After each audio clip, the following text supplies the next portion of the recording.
Well, hello again, everyone. It's your man, Cowboy Star, coming back at you. That's right, we're talking about the Dallas Cowboys.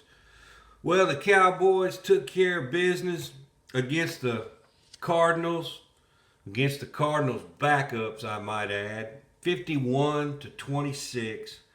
Dak Prescott had a great game as expected against the backups. 5 TD passes, and he surpassed Tony Romo as the all-time leading touchdown passer for a year for 16 games. He played 16 games this year. He missed a game.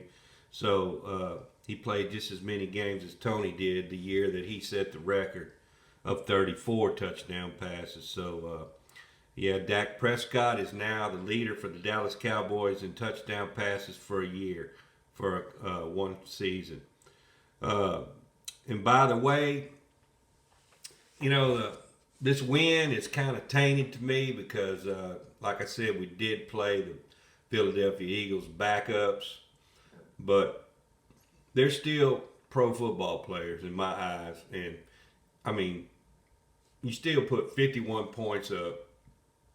It might have been their backups, but, be it as it may, the Cowboys still beat the crap out of them. So I'm glad that they went in there and took care of business and looked good. And Zeke ended up rushing for 87 yards, and then they took him out because he got his 1,000 yards.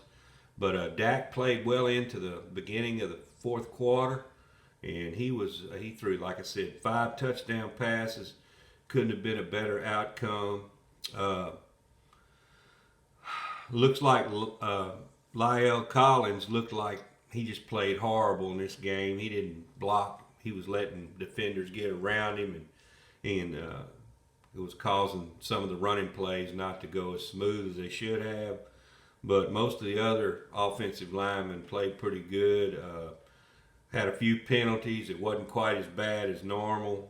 We only had like 5 or 6 penalties in this game, which that helped us out. But yeah, had a lot of games played Sunday that affected the Cowboys, and the Cowboys ended up moving up into the third position of the NFC seeding, which was a good thing. I was watching a lot of these games Sunday that affected us, and like I said, it was we're going to end up playing the San Francisco 49ers, which is a throwback from back in the 90s when Steve Young and Troy Aikman used to go at it.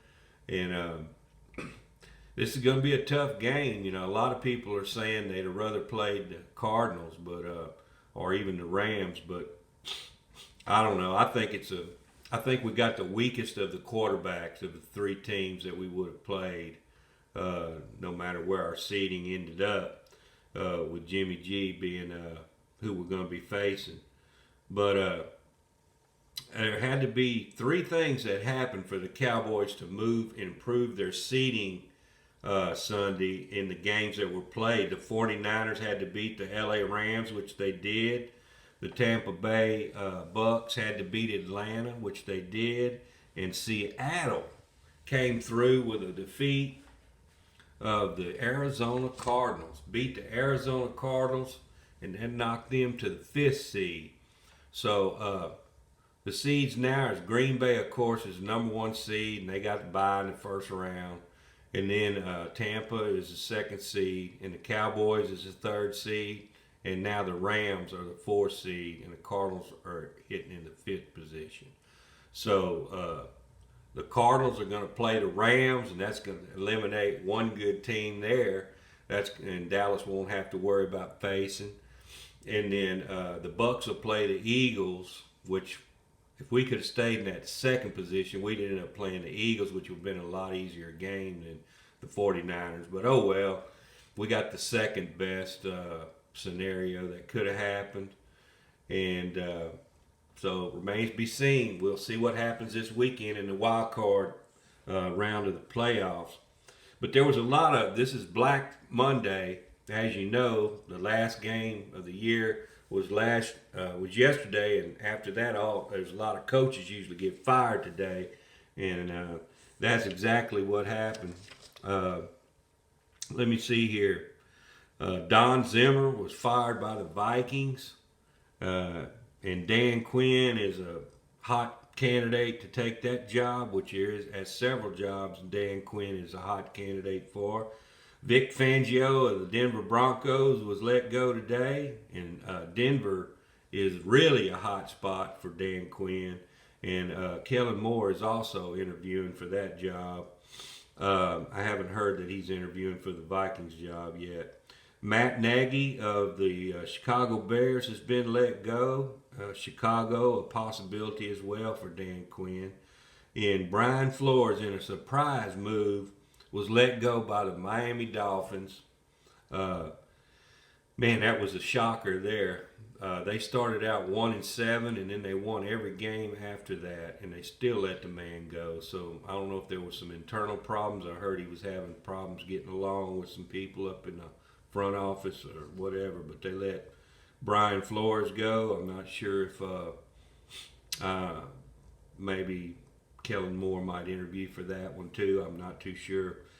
But I do know one thing. If Pete Carroll ends up getting let go by the Seattle Seahawks, look for Dan Quinn to take that job, because he used to be the DC there, and where he coached the Legion of Boom.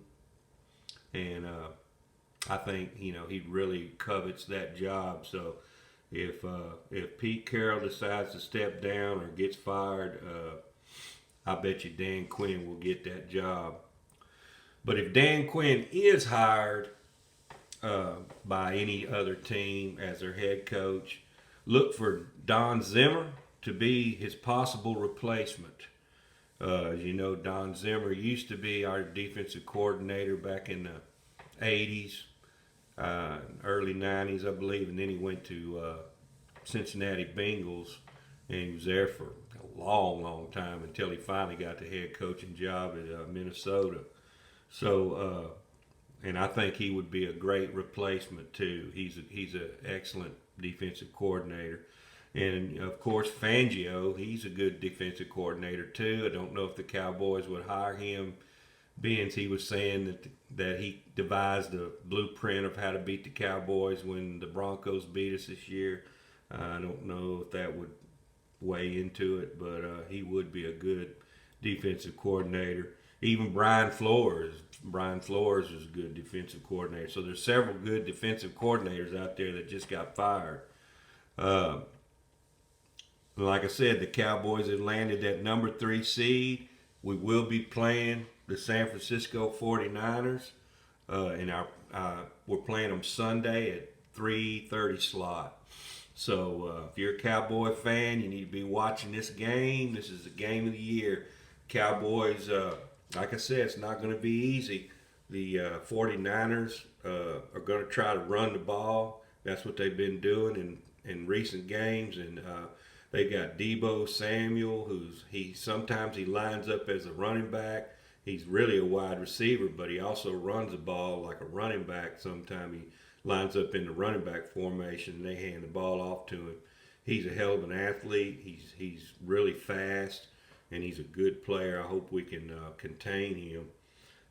We should get back Tyron Smith and all the people players that were on COVID, Parsons, and Javon Curse is still kind of up in the air with his hamstring, but hopefully he'll be ready to play. Hopefully we'll have everybody back except Michael Gallup. Of course, he's out for the whole season with that torn ACL.